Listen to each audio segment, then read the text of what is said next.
अस्सलामुअलैकुम, welcome to academic info. आज हम लोग का टॉपिक है 7 सीज ऑफ कम्युनिकेशन या 7 सीज ऑफ बिजनेस कम्युनिकेशन। ये मैंने 7 के 7 मेंशन कर दिए। अब हम इन्हें वन बाय वन डिस्कस करेंगे। सबसे पहला है completeness. By completeness we mean to convey all the facts and figures required by the audience. जो हमारी ऑडियंस है उसे हम तमाम नेसेसरी इंफॉर्मेशन प्रोवाइड करें along with facts and figures और अपनी बात को मुकम्मल करें। नेक्स्ट इज कंसाइजनेस, कि हम टू द पॉइंट बात करें। Communicating in least possible words, it is effort and time saving and the main focus would be on message. Through conciseness we can make our message appealing and comprehensible. हम to the point और brief बात करके अपना message बहुत ज़्यादा attractive और appealing बना सकते हैं। अब मैं आपको एक एग्जांपल देती हूँ। अगर क्लास में प्रेजेंटेशंस चल रही हैं और किसी ने अपनी स्लाइड्स में बहुत ज़्यादा टेक्स्ट भरा हुआ है, तो आपको वो स्लाइड्स देख के चिढ़ होने लग जाती है, कितना ज़्यादा टेक्स्ट। और अगर हम इसी को ऑपोजिट कर लें, किसी ने टेक्स्ट नहीं डाला हुआ और सिर्फ कोई ऐसा टाइटल दिया हुआ है या ऐसी हेडिंग दी हुई है और जो आपके लिए नई भी है, तो आप फ़ौरन उसकी तरफ अट्रैक्ट हो जाएंगे और उसकी बात सुनने लग जाएंगे।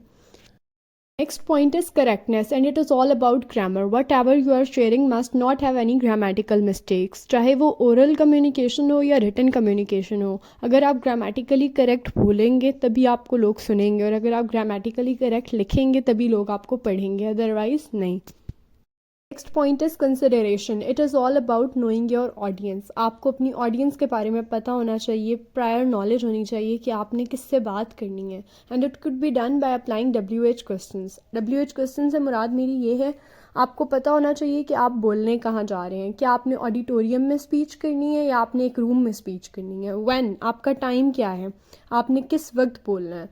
वाई, आपका रीज़न क्या है बोलने का, आप क्या डिलीवर करना चाह रहे हैं। हु, कि आपकी ऑडियंस है कौन। और व्हाट मीन्स द थीम, आपने अपना मैसेज कन्वे क्या करना चाह रहे हैं आप।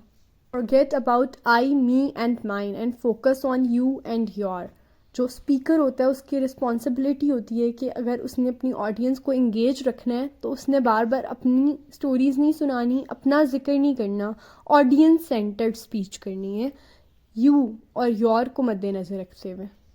Next point is clarity. अगर आप क्लैरिटी पे फोकस करेंगे तो जो आपकी ऑडियंस है उसके लिए बहुत आसानी हो जाएगी, इन अ सेंस कि उसको आपकी जो बात करने की थीम है, जो मकसद है, जो आप डिलीवर करना चाहते हैं, वो आसानी से समझ आ जाएगा।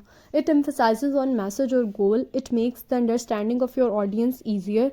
It focuses on accuracy and the message is easy to interpret if it's clear. Courtesy means कि आपने अपनी ऑडियंस को रिस्पेक्ट देनी है। आपने कोई ऐसे वर्ड्स यूज़ नहीं करने जो दूसरे के इमोशंस को या फीलिंग्स को हर्ट करें। While communicating you must be respectful and polite. There should be no harsh elements and no discriminative elements in the communication. कोई ऐसे वर्ड्स यूज़ नहीं करने जो ऑडियंस में बैठे हुए किसी एक बंदे को भी कमतर फील होने दें। कंक्रीटनेस का मतलब ये है कि जो भी आप इंफॉर्मेशन प्रोवाइड करें अपनी ऑडियंस को, चाहे रिटन है या ओरल है, वो ऑथेंटिक होनी चाहिए। The information you are sharing must have good and authentic references. Be particular rather than general. इसका मतलब ये है कि अगर हम कह रहे हैं कि हमारे मुल्क में जो लिटरेसी रेट है वो औरतों में कम है और मर्दों में ज़्यादा है, तो हमें एग्जैक्ट परसेंटेजेस बतानी चाहिए कि हमारे मुल्क में औरतों की लिटरेसी का रेट अकॉर्डिंग टू 2019 46% है। तो इससे हमारी बात अच्छे से कन्वे हो सकेगी और ऑथेंटिक बात लगेगी। हमने जनरल बातें नहीं करनी, हमने एग्जैक्ट फैक्ट्स और फिगर्स के साथ इंफॉर्मेशन देनी है। So the main focus of concreteness is on facts and figures and references.